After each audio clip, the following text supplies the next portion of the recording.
Mr. Yuri Maltsev. Yuri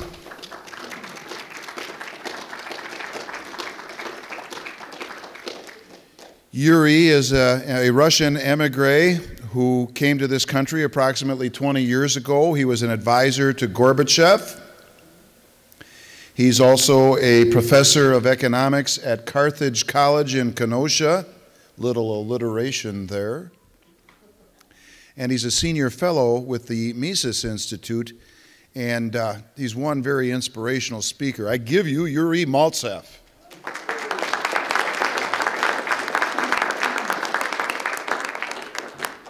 Well, thank you, Ken, for your kind words. Yes, I wasn't as bad as he said. I wasn't the advisor to Gorbachev. I wouldn't take the blame. And I was an advisor, and nobody listened to my advice, and look what happened. If something was too big to fail, that definitely was Soviet Union, and it failed miserably. So now, amazingly enough, I went to an academic conference recently in Savannah, Georgia, a mainstream economics conference. It was kind of like an economic propaganda conference. And they made a point that about this too big to fail. They even abbreviate it right now, TBTF. And they had a panel on TBTF. And I came with put a little slogan there, TBNTF, too big not to fail. And too big not to fail, I think that was the case of the Soviet demise. And I hate to say that I feel myself, because people sometimes would say Soviet economist, sounds like an oxymoron. And I hate to say that, not anymore. I feel very much back home. I feel that I'm better qualified to study economy of the United States now than the people who learned about markets. No, this is all government, big government. Big government, which is, I think, getting too big not to fail. And this is for me, it's because I was speaking yesterday in Aberdeen, Maryland, and one lady said, "Oh, you came here to scare us." And I said, well, look, I mean, I wish somebody would come to Russia in 1917 to scare them, or to scare Cubans in 1959, or to scare Chinese in 1948. No, nobody scared these people, and look what happened. The human toll of socialism is 172 million people. There's a great demographer, University of Hawaii, Rudy Rummel. He wrote several books, great books, absolutely. One of them I would advise to everybody to read, called Death by Government. Death by Government. And he calculated statistics of mass murder in the 20th century by people who were murdered by their own governments, just to prove that some ideas like socialism work. And it didn't. All these people were killed in vain, because it wouldn't work no matter how many people you kill, no matter how many people you kill. But the awful thing is that, and this is a Russian saying, very cynical one, that the only lesson of history is that it does not teach us anything. And now we are going the same very road, which was traveled by many people, and led these people to disaster. Because some people don't realize what is socialism. And I had an interesting conversation last week also with Jack Matlock. Jack Matlock was the US ambassador in the Soviet Union. He was last US ambassador in the Soviet Union. On his watch, Soviet Union collapsed. Well, definitely without his help, because he still cannot understand why. And his point was, look, healthcare and everything, this is not socialism. I said, what is it then? What is socialism? What do you think is socialism? And he thought that socialism means concentration camps in Siberia. No, this is a very narrow definition of socialism. This is an outcome of socialism. Yeah. This is not what socialism is about. Socialism is about government ownership. That's what socialism is about. The economic definition of socialism is government ownership on means of production. Everybody would agree From von Mises to Karl Marx to Milton Friedman to whomever else, even Lord Keynes would agree with that. And that this is the government ownership. And look where we're going right now. I mean, government in the United States is getting bigger every day, exponentially. I mean, it's unbelievable. When I came 20 years to the United States, I mean, I was very much surprised. For me, the greatest sores in the eye were the Amtrak. I was thinking, look, why government would run trains? This is ridiculous. I mean, it's very unsafe to travel in the government trains. And another thing was National Public Radio and PBS, yes, which I was listening at that time and thought, no, this is not National Public Radio. This kind of like sounds like Nazi propaganda radio. And now, on the top of that, look, we have government motors, we have automobile industry nationalized, we have financial sectors de facto nationalized, we have healthcare just last week nationalized, and healthcare is about 18% of our gross domestic product. This is, even I'm not even talking about this death panels or how the healthcare would be rationed or what will happen to healthcare. Just the pure fact that government took over 18% of gross domestic product, this is already such a giant leap forward towards communism, towards socialism, that's just unimaginable. Now they cannot even go ahead with this, they need to reconcile it again. And they did it kind of backdoor in the most, I would say, socialist way. Because when I came here, I put some stuff I had and in that room. I also put some books from von Mises Institute if you want to buy these books, whatever. But I was putting that, and someone said, well, are you afraid of leaving these books here? And I said, no, this is not a Democratic Party meeting. Yeah. So I definitely, so it is, I think, Ludwig von Mises, great Austrian economist, he was absolutely right saying that the people who are socialists, they have corrupt character, because you can believe in that only if you don't believe in people and you have a super ego yourself.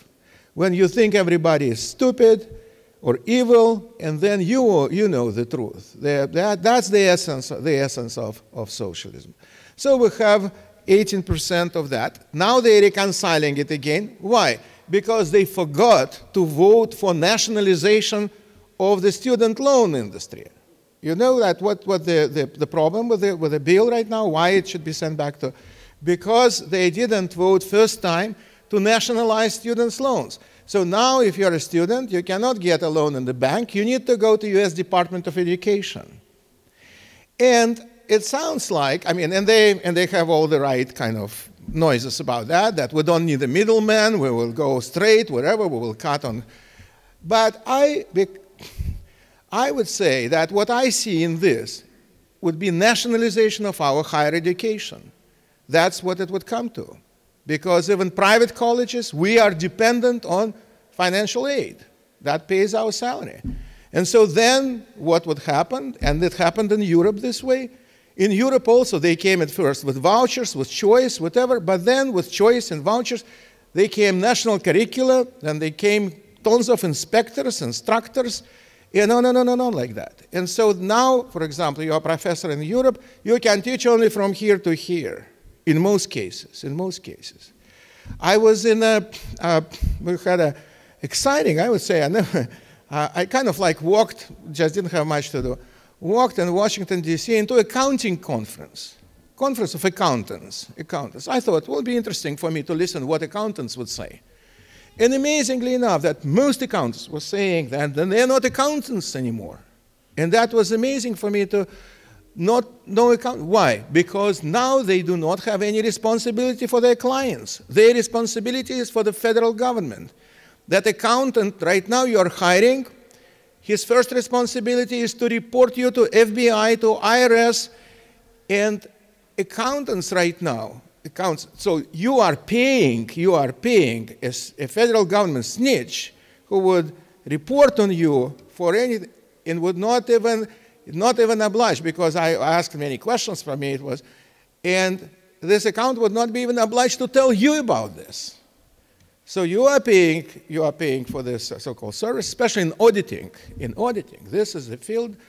So you can nationalize things, and our government is doing that all the time.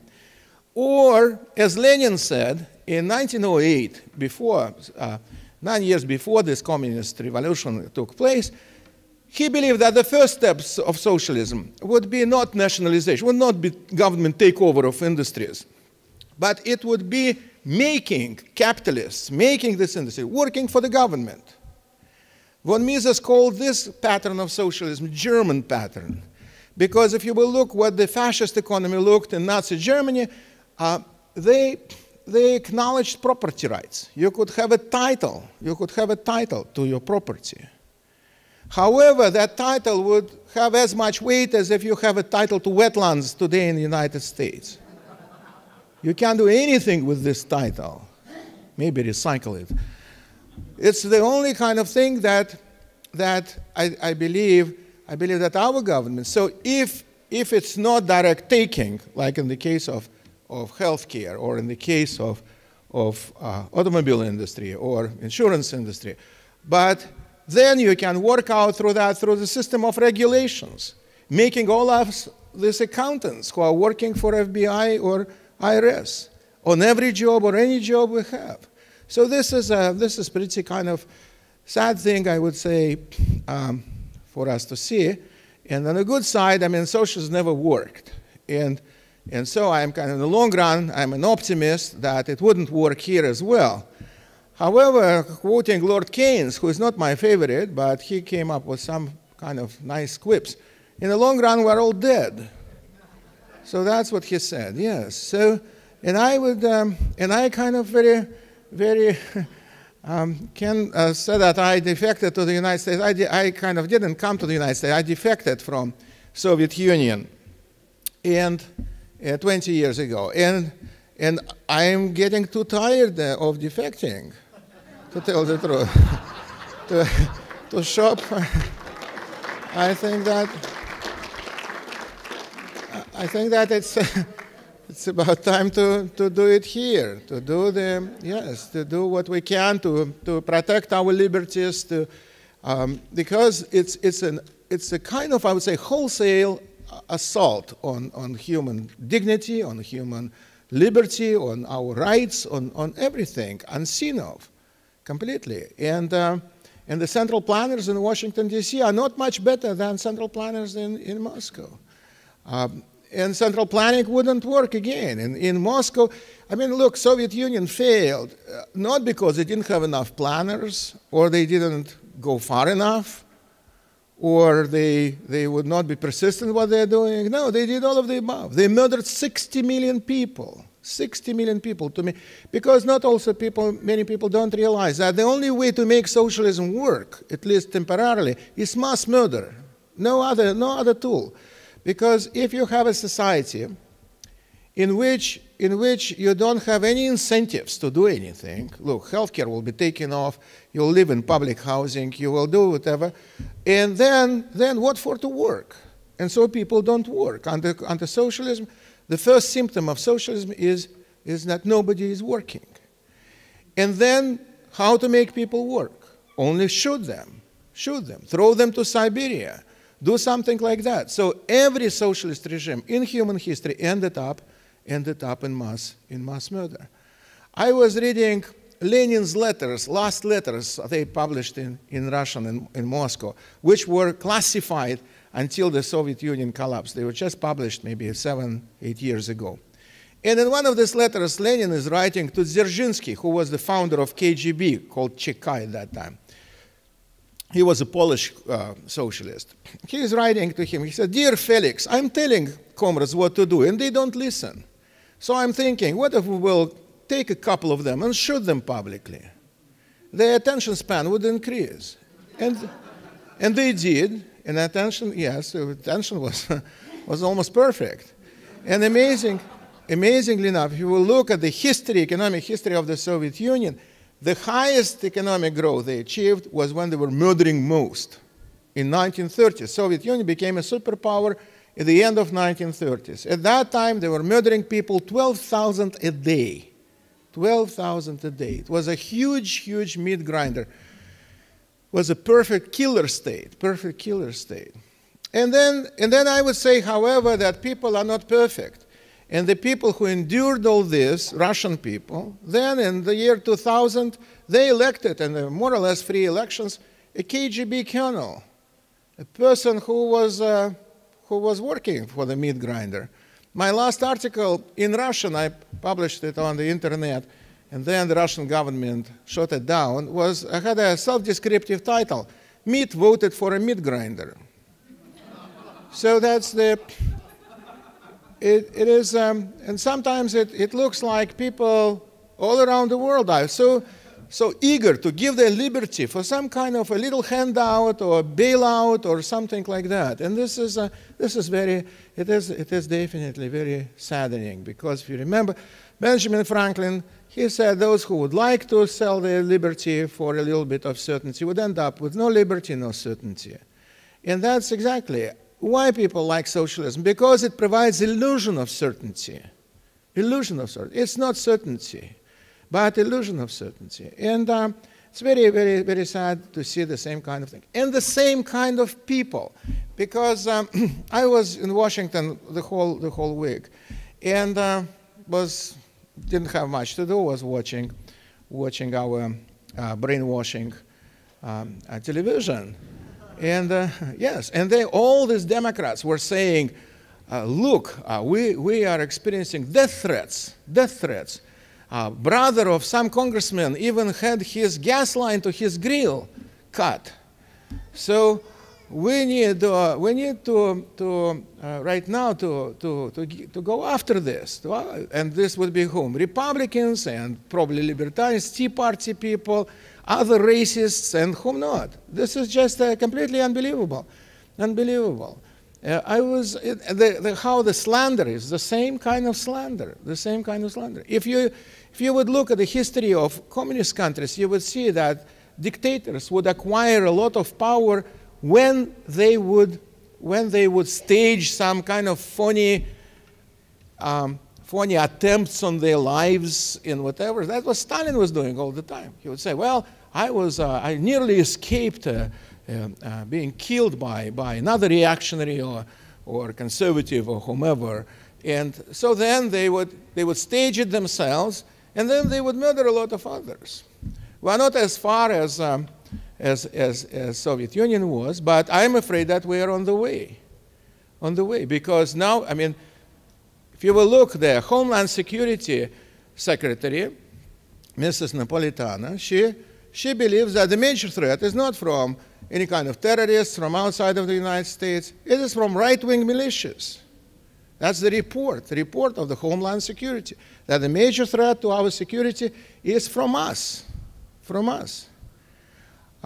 Tea parties are being painted right now as racist and whatnot. Was just unbelievable, absolutely. So it is a bad time, I think, for liberty from one hand. From another time, it's time for hope, because so many people are energized about it. So many people are kind of realize that there is not much for us room to retreat. That this is already I mean, there's not. Speaking about, say, healthcare or whatnot, I mean, healthcare, it's obvious that if you want to reduce healthcare costs, the only ways to do that, if kind of person would have a logic, you need either to squeeze providers, right, or deny care. Only two ways. There's no third way. I can't believe it. What can be a third way? And the healthcare bill is both of this and a lot of other stuff. So why? Because in economics there is a concept of monopoly. So some countries, they have a monopoly healthcare, like in Soviet Union, for example, or like in Germany or Sweden. Doctors are civil servants. So the government is a monopoly provider of healthcare. Or you can have something called monopsony, which not many people heard of. But monopsony is a market with one buyer. And this buyer will also have a lot of power. Can you imagine if I would be the only person who can buy from you? Then I can fix the prices. I can tell doctors how much they should be paid, how much money should go to for the end of life kind of thing and whatnot. Yes, and so that's now we are going into monopsony, which I think at a certain point they would say, well, monopsony doesn't work. What if we'll turn it into a monopoly? And that's and sure enough, again, like in every country with socialized medicine, we have a two-tier system. Have one for members of Congress for the executive branch of the federal government, and another for gray masses like ourselves. And then definitely you would, and they would say, well, look, Canada is not Russia, well, wonderful health care. No, it is not wonderful. If you will look at Canada, they have very long wait lists, very long waiting for the basic procedures, especially if you are old. Especially if you are old, because you are not an active taxpayer anymore. They would think you are a kind of a tax eater, and should be kind of let the nature work its own way. In the Soviet Union, that went already to unbelievable things, because when they opened these archives after Soviet Union collapsed, it looked like that the Soviet government was murdering people, not only the people who were against the government. They were murdering also people whom they would think are not productive enough, They would murder children, handicapped people, older people, just as a kind of, as a making economy more efficient. They wouldn't talk about that publicly, but I think this kind of motive is, again, I'm not saying that's what Mr. Obama means, but right now, no, I don't think he does, but that would inevitably come. Because if you would need to make savings and to make this kind of things. I would like to recommend you a wonderful movie called The Soviet Story, The Soviet Story. It's a wonderful movie, especially if you want to persuade somebody. I was taking my students to Cuba as a method of inoculation against socialist bug. And I think Tim Peterson went with us, and Patrick Kavanagh, and Chuck Wittermall, and Wright, and Gene, I think, also went. Yes, we went to Cuba to see that disaster, immense disaster, man-made disaster. Then the Bush administration, everybody is trashing them, and I have my own kind of rock to throw that in that direction. The Bush administration, for some reason, decided that people are abusing these so-called exchanges with Cuba. Well, the word exchanges also, it's politically correctness, politically correct nonsense. Yeah, have you seen a lot of Cubans coming to Wisconsin looking how we live here? No, if they would come, they would come on a boat or whatever, or swim. And in Cuba, everybody could see what kind of medical care there. I mean, it's just unbelievable. I have those who are interested. My email is yuri@carthage.edu. You'll send me an email. I can send you some Cuban medical pictures I took there. Yes, the only medical care in Cuba is to swim to Miami. No other, no other health care. It is a country complete disaster. And then Bush administration came up with the idea that short-term exchanges do not work, that people, instead of learning probably Fidel Castro biography, I don't know what else you can learn there, that they are abusing that, they're snorkeling, scuba diving, and swimming. And I was thinking that even one of us was from FBI, knowing what we are doing there, because my incentive was to go and scuba dive there.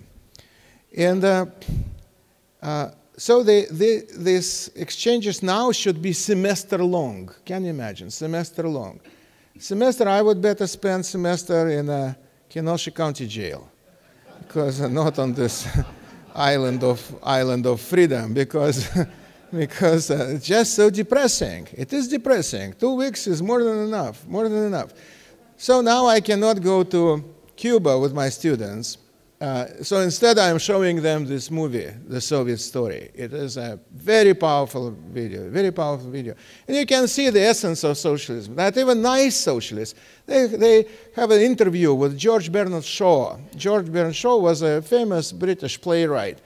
And in an interview, he's just openly saying, it's a documentary, he's saying, well, you probably, like myself, know about a lot of people who would have difficulties in justifying their existence. We know a lot of people who are actually consuming more than they're producing. And I pray, dear scientists, please come up with some gas that should be a humane gas so we can put these people to sleep. Sure enough, this gas was discovered maybe 5 years later, called Cyclone B, and 6 million people were gassed with this kind of gas. In the Soviet Union, or by socialists, they believed that were wrong people who were murdered, that the right people who should be murdered, that the people who are against government, the people who are richer than others, other people are called natural elite. Natural elite. And this natural elite was usually planned for extermination in all communist countries. Everywhere the socialists would come to power, 10–15% of people would be killed right away, just to tell them that they are serious, Do we have immediate threat like this? No, we don't. However, again, it's not the matter of quality, it's a matter of quantity only. It's the matter of degree, of how much we have it. If you have a healthcare system like, say, in Soviet Union, it's not because Russians are stupid or whatever. It's because they went so far in that direction. In, say, Sweden, they didn't go so far, so in Sweden it's better than in Soviet Union. However, it's already worse than we have it here.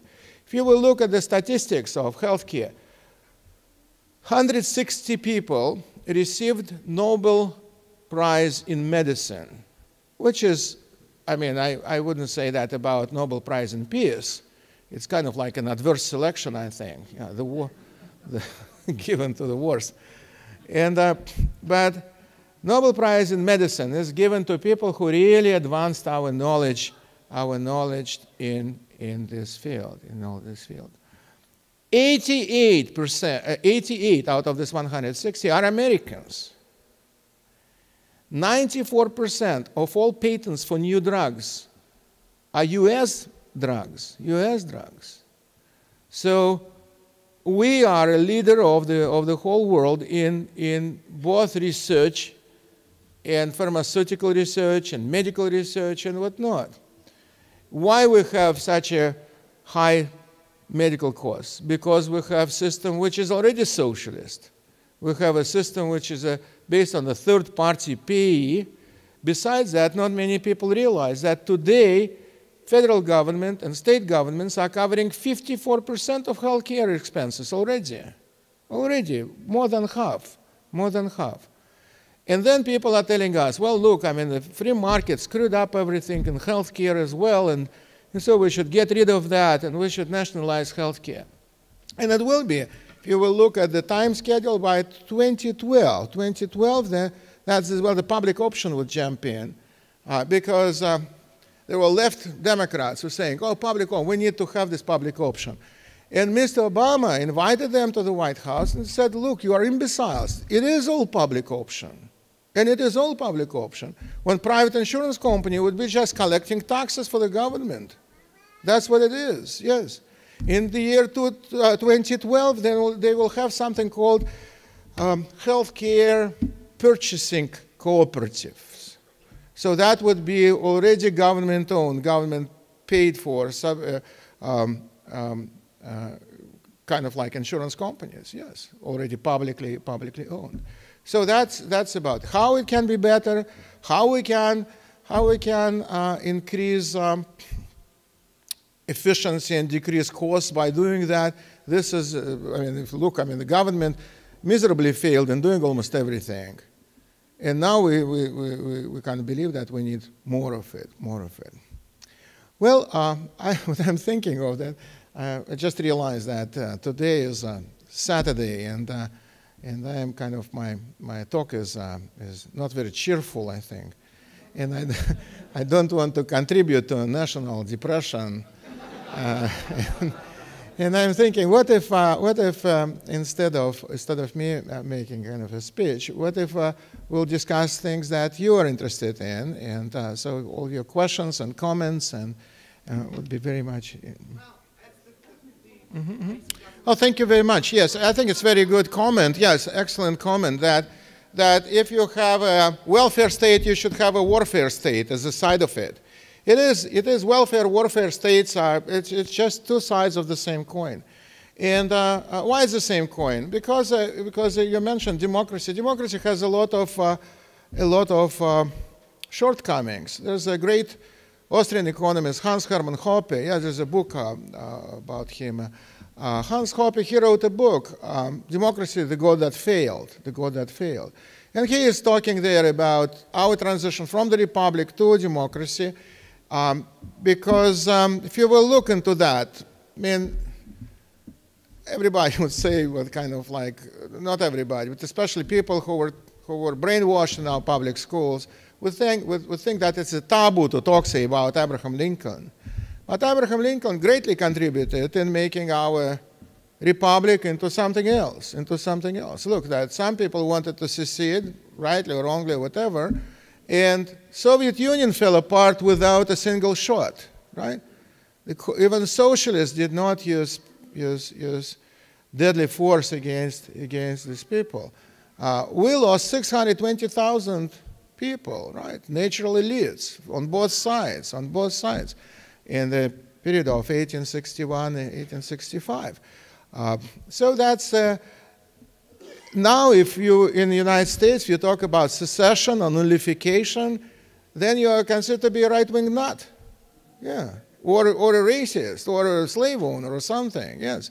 And this is ridiculous, absolutely, because people in Europe, even in Europe, they talk about that freely because it is, the competition between governments is the best thing for citizens. If the people can move from what is government? Government is a monopoly on certain territory, right? Certain territory. And it's bad because every government is a monopoly. However, if you have competition between governments, then the governments can change to the better for you, and would try to get people, to get taxpayers, or to get soldiers, or whomever they need. So we don't have that. And amazingly enough, I was at a conference in Charleston, South Carolina, and there were people socialist people from something called SVR. I don't know if you've heard, Second Republic of Vermont. Second Republic of Vermont. That's the people in Vermont who thinks we are not socialist enough, so we should secede from federal government and have a socialist republic in Vermont. And God bless them. I mean, if they want to, why should we kill them or coerce them or do something? No, even they were accused of being racist or slave owners or whatever, which is just outrightly ridiculous, And the people, the same, it's the right of people to secede. I mean, the rights of people. Moreover, the same socialists, the same liberals put this right into the United Nations Declaration of so-called decolonization, that every nation can in a kind of proper way to secede. And history of Europe is giving us very good examples of that. Look at Czechoslovakia, for example. What a wonderful example. They call it velvet divorce. Velvet divorce. They were staying together for a while, and then they parted, right? Because they thought that their government is too big. Can you imagine? In Czechoslovakia, which is the size of Wisconsin. And even they thought that this is too big for us. And definitely the governments, there's in economics, there's such a term as economy of scale. Economy of scale means that at a certain point, too big is too bad. At a certain point, when it's too big, then it becomes unmanageable. If you will kind of philosophically think about costs, all costs in our economy are U-shaped costs. So at first, if you have too small a place, then the cost would be pretty high. Then they go down, and that's where we should be. But then they go up again. And so the bigger we are, it was nothing wrong with the United States when it was a republic, when we had federalism, when we had 50 states, and people had their rights. Now we have a big centralized government taking these rights, and because of that, definitely federalizing everything. Look, education, I mean, this is unbelievable. Unbelievable. It's definitely, Democrats are doing the kind of everything they can, but if you will look at the previous administration, I mean, that if you will look at George W. Bush, isn't it amazing? When I'm telling my students, nobody believes that. He increased federal spending on education by 114%. Can you imagine?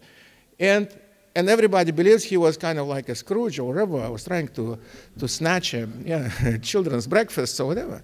Yeah, so that's exactly, all of them like that. However, now we see I mean, speaking about Mensheviks and Bolsheviks, it's Bolsheviks are worse. Well, I would say that there's Keynesian economic theory would tell us exactly what you quoted, that we need to support almost everything. Failing is bad because these are us failing, these are our people failing, we'll have more unemployment and everything like that. Austrian economic theory is exactly the opposite, and it's true, and it was completely proven by the whole course of history, that depressions, downturns in economic activities, they play a very important role. They play, as von Mises said, I mean, I hate to say that after dinner or whatever, but he said it's the same as people are going to the bathroom. So when you need recessions to clean your body economic out of bad investment decisions, out of misallocation of capital, out of everything which is concerned with the government manipulating interest rates. Because governments are creating, at first, it's kind of like a drunk. The government at first is creating a period of euphoria by lowering interest rates, creating artificial boom. However, then hangover is coming because people are making wrong decisions. If you have artificially low interest rate, then what? Your time preferences are completely distorted. Then everything becomes profitable as well. If you have very low interest rate is also very important for us to understand that it defines profitability of projects. If you have low interest rate, then everything is profitable. Everything is profitable. And people are buying like mad. They're buying, especially when big government again saying that our major thing, 1977 Community Reinvestment Act, give everybody a house, and no, like that. The people were running after people, giving them houses for a song, and people treated these houses as a song.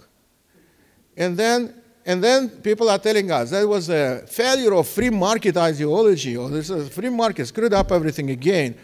And yes, it's just unbelievable. We had this so-called free marketeer in the Federal Reserve, and that was just unbelievable. I mean, if you will look, Alan Greenspan, he wrote in 1966, together with Ayn Rand, they wrote a wonderful book called Capitalism: An Unknown Ideal.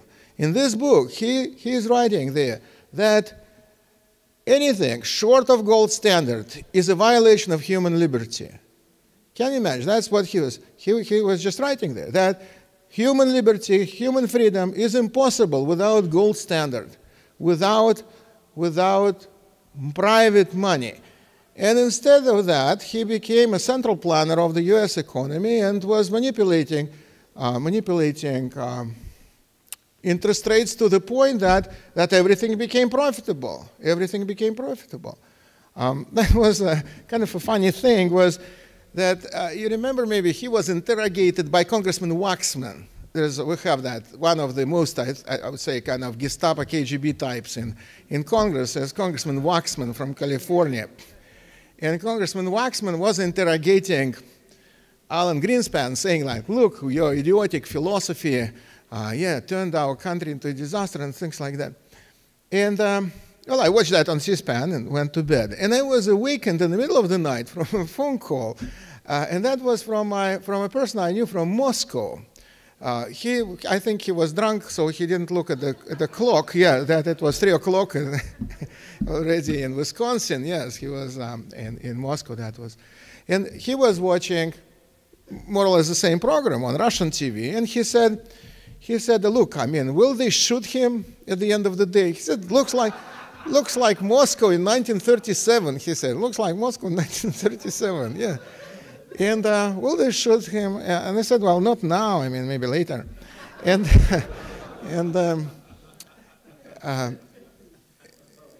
however, if you will look what Mr. Greenspan achieved, I mean, everybody's pursuing their personal interest. Mr. Greenspan became, I think, he just didn't die on time. Otherwise, he would be considered as a greatest whatever government economist of all times. John McCain, he said, if Mr. Greenspan would die, when he was running for presidency, yeah, it was just amazing for me. He said, if Mr. Greenspan would die, we should prop his corpse like Weekend with Bernie or whatever, you know. Yeah. And appoint him as a chairman of our tax commission or something to reform our taxes. Yes.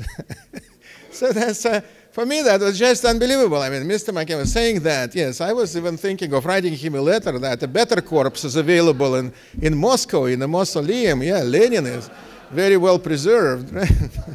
Can be your chairman. Yeah.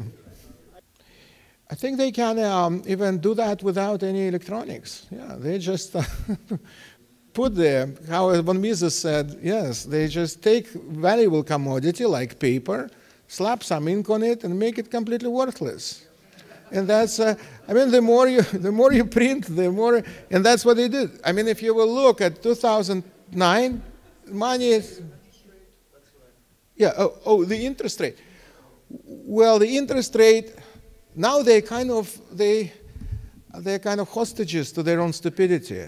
They cannot do, I mean, if you are Mr. Bernanke, I mean, short of kind of euthanasia, I mean, I cannot think of any way out because he cannot do much. I mean, if you will increase the interest rates, then the whole economy would implode completely. So his inflation, we don't have inflation for one reason, only that people are scared to death. Yes, that's the, but if people would for some reason become cheerful or whatever, then we would have, I think, a runaway inflation. Mm-hmm. Jim?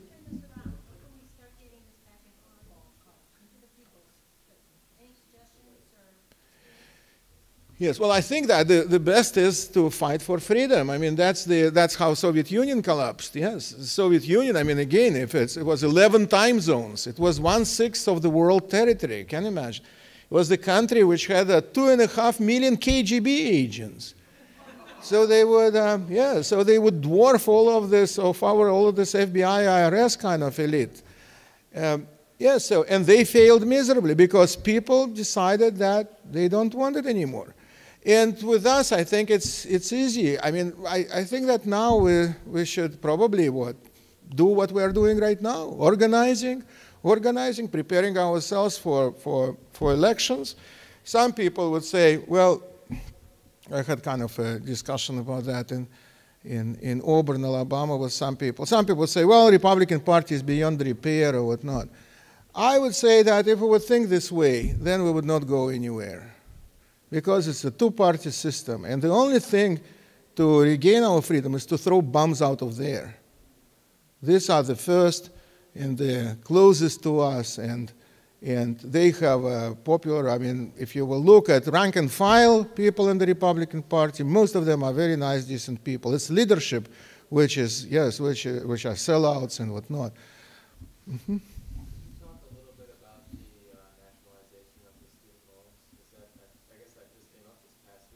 Mm-hmm. I'm a student, I have a lot of loans, and I'm wondering how that's going to affect repayment, things like that, and will I be responsible to the government, and, is it possible to refinance and get, private loan that's not even force you to keep the federal student loans?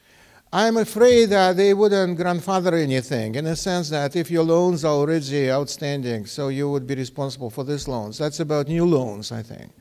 At least that's what I read in the bill. And the idea, I think, that the loans would be provided by the U.S. Department of Education through their community institutions. Now they have this idea of kind of community-based socialism, in the sense that, I don't know if you heard about there was a kind of, I wouldn't call him philosopher, but a propaganda person, Saul Alinsky in Chicago in 1930s. He had his own, he was an emigre from Soviet Union. He saw this Bolshevik revolution, he was abhorred by that. He said, oh no, we cannot, they're just murdering people left and right. We don't want this. What if we'll introduce socialism by community organizations? We will do that, whatever. Our president is a great follower of Mr. Alinsky and his writings, and he began his career as community organizer. Community organizing, what's bad about it? That in each community is not considered to be kind of something nice and cozy for cookouts and kind of things like that. It is considered as a matter of social control over its members. That in each community, it's like community in Fidel Castro type of thing. That will be revolutionary committees, which would be like every third person would report on everybody else. But speaking about students' loans, so then they will have, Jesse Jackson made a kind of a long speech on that, explaining it. And according to him, the interest rates would be low. Then it would be based on merit. It would be based on our, again, I think there will be a lot of racism in distribution of this as well. And no, like that. So that would be a matter of redistribution of wealth and income again, and again control over it. That's why, for example, I have some problems even with the voucher system. Say many people are good conservatives and libertarians are very much for voucher system.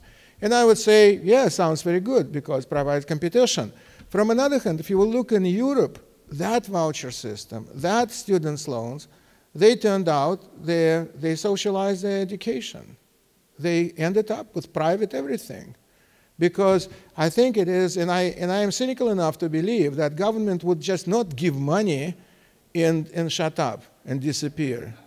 No. They would send everything with this money. They would send the army of all kinds of inspectors. And well, prices, it looks like prices are increasing, but at a very low rate right now. They have, however, government statistics is more and more looks like Soviet statistics, in the sense that, yeah, the funniest thing in the Soviet Union was statistics. Yes. I think Lord Disraeli said, there's a lie, big lies, and then comes statistics. And I was back in the Soviet Union. That was kind of a funny thing. I read a book written by Laura D'Andrea Tyson. She was the chief economist for President Clinton. And her PhD dissertation, published in 1986, was called Comparative Economies of Eastern Europe. And I was at that time back in Moscow, and my boss gave me this book, said, well, look at this, and interesting what she writes. And I read the book in disbelief. She believed that the best economy in Eastern Europe was Romanian economy. And Romania, because they had 14% annual growth of GDP. And I worked as a consultant with something called Comecon, Council for Mutual Economic Cooperation. That was a Soviet Union's kind of satellites economics group. Yeah, we call it Council for Mutual Economic Destruction. And we had a guy there, Iona Draculescu, whom everybody lovingly called Dracula. And Iona would say, yeah, he would also smell alcohol like about 8 o'clock in the morning already. And I said, Iona, look, this American professor, she thinks that Romanian economy is better than anything else. And he said, well, she's right. And I said, but how do you fake statistics? And he said, we don't fake statistics. I said, what do you mean? He said, Soviets fake statistics. We don't fake. And then, well, I said, I thought you're a friend. He said, yeah, we make statistics. I said, what's the difference? He said, well, to fake statistics, you need some statistics, and then you fake it. Yeah. and if you make it from scratch, then you make it. Yes. And I said, how do you make it from scratch? He said, well, if you stare at the ceiling, and then you see numbers there, and if not, have another drink, and then and then when you see numbers, you put them down, and you go to your boss and give him numbers, and he will correct you. And that's how statistics in most communist countries, how the Cuban statistics is made up. Yes. I think I have kind of like a comparative advantage in the sense that I've been there, I saw that. So from that point of view, nobody would say he's just right-wing nut and making it up. I was several times on panels with Walter Williams. I don't know if you heard of Walter Williams, yeah. And Walter, he would say, look, I mean, we are the only one, too, on this panel, he said, who can tell the truth. He said, moreover, my truth, you cannot tell them my truth. You'll be a racist right away. And if I will tell them your truth, I will be a blind anti-communist. So his point was that this is kind of, besides that, I'm trying not, the same thing I did to tell the truth in the Soviet Union. I'm trying not to antagonize people. And this is very important because at a certain point people would not listen if you just would shout slogans on them and whatnot. And then Soviet Union, when I worked for Gorbachev's government, well, work was kind of overstatement of my activities, but but I did quite a lot of public speaking there, and I was working on that system. Well, you couldn't, even under Gorbachev, you couldn't say the system is baloney. You know, they would find a bullet or two, whatever. But that was speaking about that would explain. This is a kind of a joke which came to my mind, and this is a very important joke because many people don't realize why socialism failed in the Soviet Union, why Soviet Union collapsed. And the answer is very simple. And I can illustrate it with a joke which was popular in Moscow, that the CIA sent their best agent to Moscow, and this agent is walking from one store to another, going to the bakery, writing down no bread, going to the butchery, no meat, going to the shoe store, no shoes, and there is a KGB guy looking over his shoulder. He said, 10 years ago, you would be shot for doing that. He writes there, no bullets. Yeah, and that's exactly, and that's, I would say, exactly how it failed. Because what Mr. Gorbachev did, he removed fear out of the system, which was glued only by fear. And so it fell like a cart house. The same happened in Iraq. Yeah, well, I think that all these groups that you mentioned, they probably all cherish liberty to promote their views. Everybody does. And I think that's something which is a great common ground for everybody who is against big government, because everything that you mentioned is not liked by today's government, or I would say severely disliked.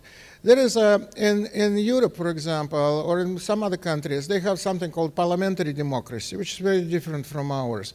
We cannot have, for example, multiple parties because they will just cannibalize each other on this. Over there they can. For what reason they can? And it works pretty well because they have different constitutions. They constitute, for example, my wife is Lithuanian, so I go to Lithuania quite often. They have 27 parties in parliament. And they have parties like Fisherman Party or Forest Workers Party or whatever. In Poland they have Beer Lovers Party. So a lot of parties. So nobody has an upper hand in anything. So you can only have majority if you build coalitions. Then you build this coalition, and this is checks and balances on the power of government. Then you build a coalition from, say, 12 parties, for example.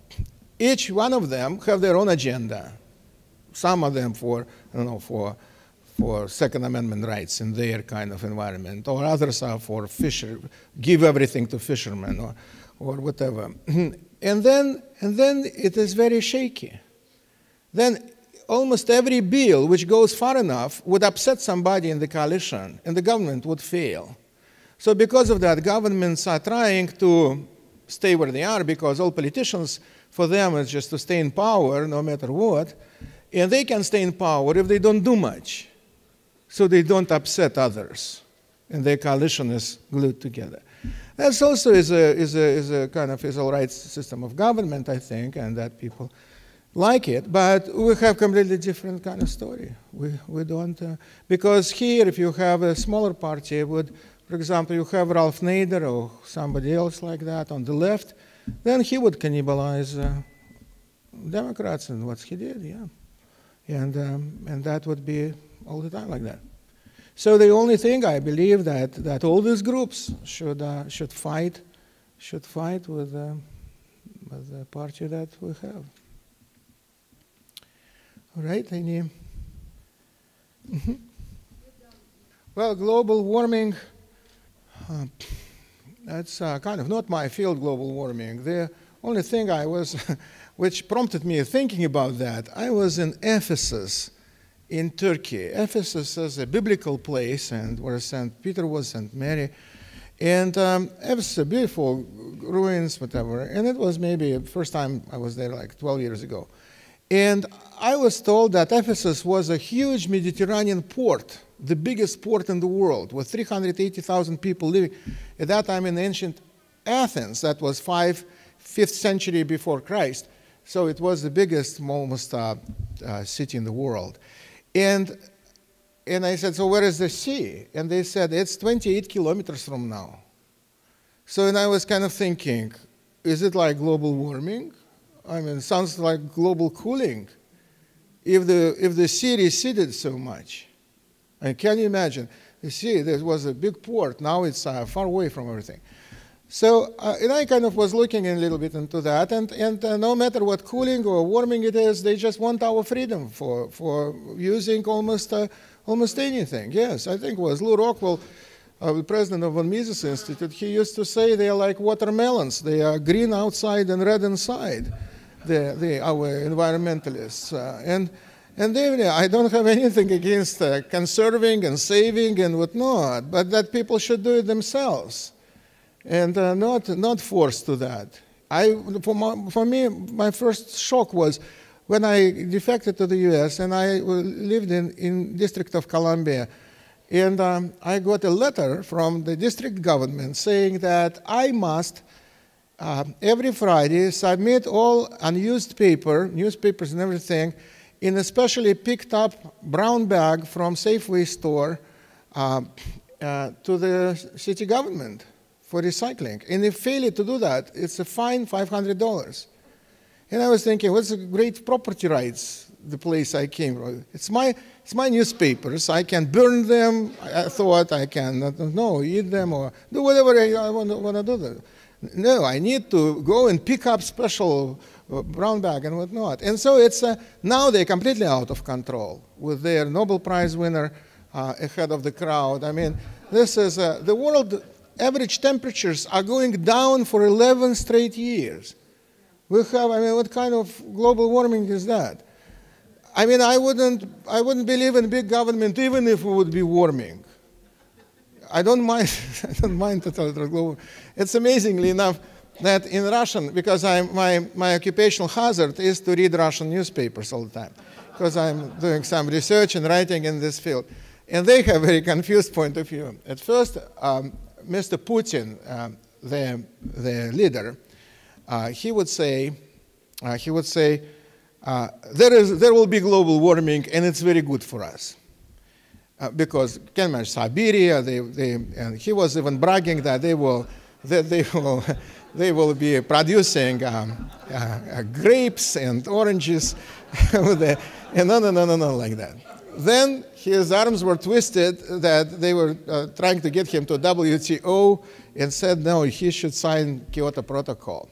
And then he said his point was no, there's no global warming, so it's awful for us, but no such thing. And what I'm saying is that, I mean, as stupid as I mean, Mr. Putin is not stupid, he's evil, I think. But from another hand, you can see that there is no consensus even.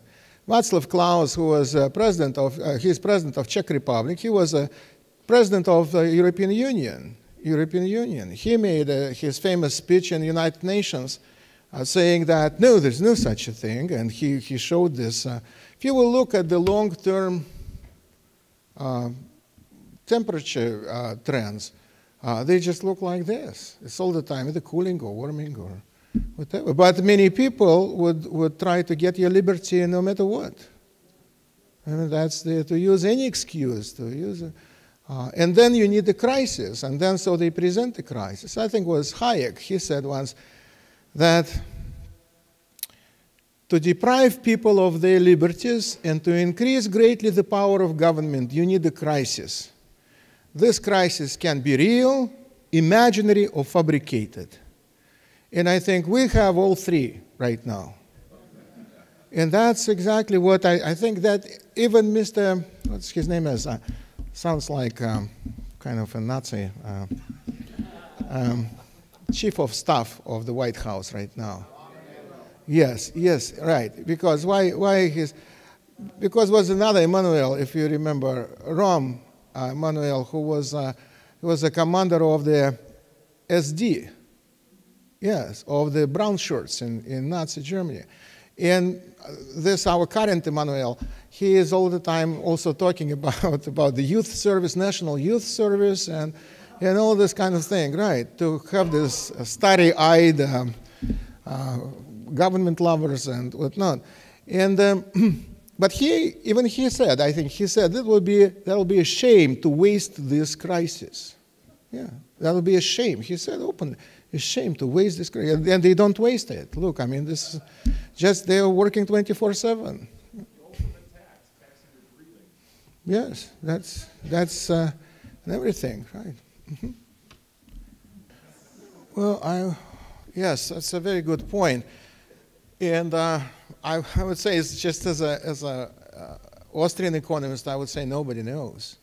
Nobody knows what will happen. I mean, because now I am kind of getting rather pessimistic in the sense that well, there's a Russian saying, pessimist is a better informed optimist.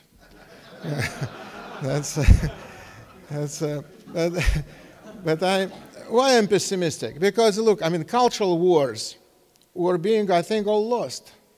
We have mass media is all either socialist or communist. We have mass media, and then they will say, they will have on PBS a Trotskyite would debate a Leninist, and they would say, we have all points of view represented for you. And that's from this side, from another side. And so this is PBS and National Public Radio. They are the worst. I mean, this is a big government radio and whatnot. And the worst they are because they are smart. They are not stupid. They are evil. And and if you will listen to them, and there's not much else to do but listen, what they're doing, they are not even for this particular government, they're for big government, for the idea of a big government, or idea that all of us should be collectivists, should be marching in big gray columns and whatnot. So we lost that. We have, I mean, look at the Fox considered to be the right-wing kind of whatever, nuts thing, right? And Fox, it's unbelievable, yes. We had a previous president was a social democrat. Now we have a socialist or Marxist. So we have social democrats debating socialists, thinking that this is like wild free market or whatever. So this is bad. In education, I mean, look what kind of things are going in education. I mean, this, when I came to the United States, I was teaching for the last 20 years, and I would say students were way more, I would say, reasonable. Now many students were, I would say, destroyed by public schooling. I mean, destroyed in the sense that they hate themselves, they hate this country, they hate, I don't know, everybody. They think they are the source of all problems for this planet, and unfortunately they think that they should take take over. And that's, yeah. And then that's our business to be everywhere in Afghanistan and in Iraq or whatever. So this is all bad, and look what's happening with the economy. From another hand, I would say that the good signs is that it looks like people are not taking it anymore, and we have, and hopefully we'll have some changes coming out. About the gold standard, I think that socialists all over the world hate gold with such a passion that we don't have much of hope that gold standard will return soon. Without gold standard, however, just investing in gold, it can be very tricky, because governments, they hate gold. I mean, Lenin his famous dictum was that when we will have socialism, we will build toilet commodes and urinals out of gold, because that's exactly what gold was designed for. Because he hates gold. Gold is something for politicians. It's something beyond their control. They cannot manipulate with the amount of gold. They cannot.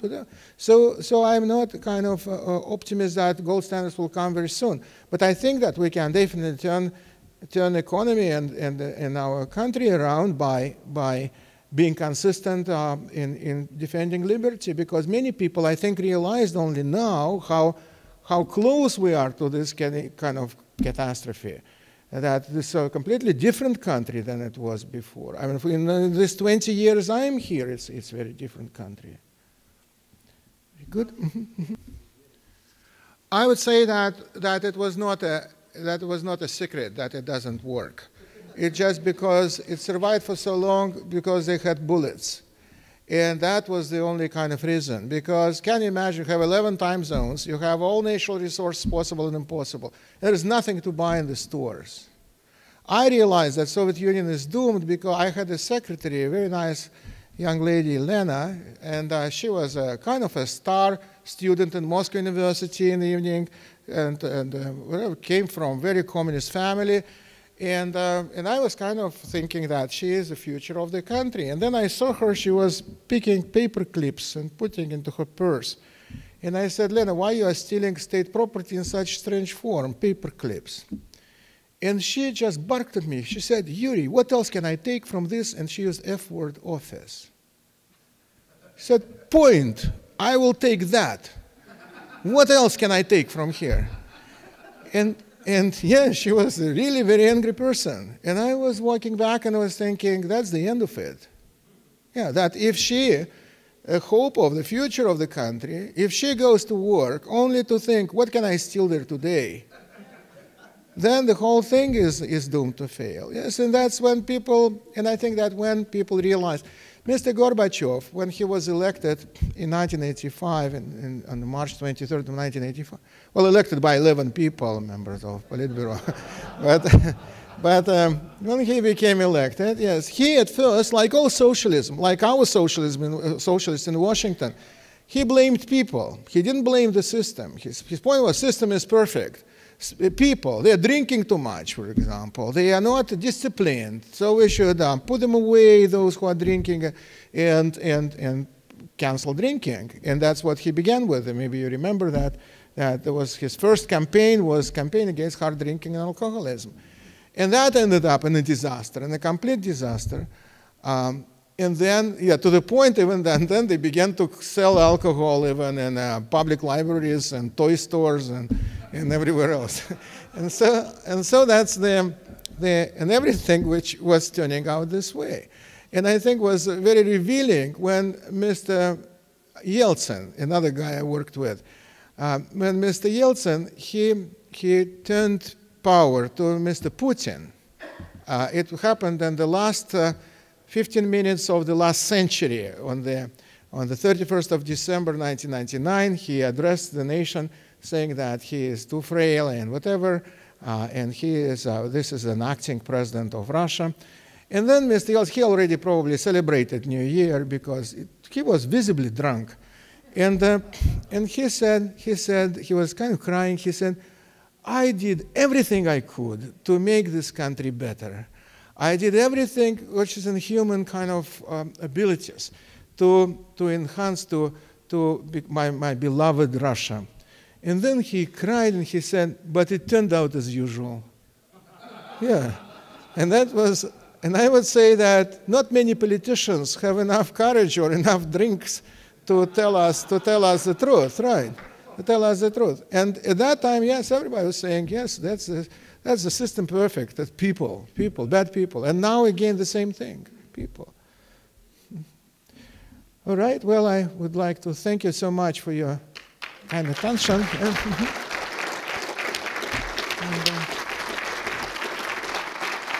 Then I am. Oh, thank you. Thank you so much. Thank you very much. Thank you. I'm here in Wisconsin. You can email me. We have wonderful events at Carthage College from time to time. So if you will email me, I will put you on the email list and whatnot. And so it's always a pleasure to be here with them. It's kind of like a breath of fresh air after all this. It's because we kind of live with Keynesian economics around you all the time. Yeah, you think either you are crazy or they or whatever. Yeah. Well, Yuri, in this crowd at least, you're not alone. I want to thank Yuri once again for his kind comments here, his insightful comments, I should say. And the one tragedy that I see in all of this is that the people who least needed to hear his message heard it, and those who most desperately need to hear and listen to his words are the least likely to find them, to hear them, and even if they did, they wouldn't pay attention. Thanks for coming, everybody. It's going to be bigger and better next time.